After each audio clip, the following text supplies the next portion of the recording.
Sa video natin ngayon mga kamaestro ay pag-usapan naman natin itong list of SDO with released SRI o Service Recognition Incentive. Ngayong araw po yan, December 18, 2024. Ayan, so mayroon nga tayo dito mga bagong SDO po na narelease na po ng SRI bago dumating po ang December 20. Ayan, so ang source po ng information ay babahagi po natin ngayong araw. Walang iba kundi si Ma'am Sheila Lim Manuel.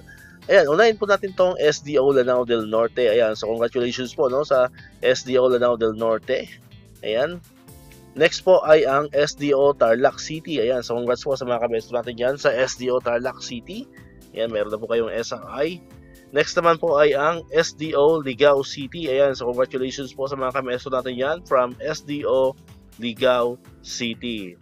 Next naman ay ang, ito po yung pinakahuli, ano po mga kamaestro, SDO Danao City. Ayan, so congrats po sa mga kamaestro natin dyan sa SDO Danao City. And so far po, yun po yung mga SDO na nareleasean na po ng SRI. Maaga pong nareleasean kasi nga ang binigay naman pong deadline or date ng DepEd, magsisimula po dapat yan ng December 20. Ano po yung releasing ng SRI, which is on Friday. Pero medyo marami-rami na po yung mga SDO na nagbigay talaga ng mas maagang SRI para sa ating mga kamaestro. Sa mga SDO naman po na narelease na po ng SRI pero hindi natin nabanggit dito sa ating video, pwede po kayo mag-comment dyan sa comment section, ano po mga kamaestro, para sa next video po natin ay may isasama na po natin ang inyong SDO kung kayo po ay narelease na rin ng SRI 2024. So dito ko natatapusin itong ating video ngayon mga kamaestro.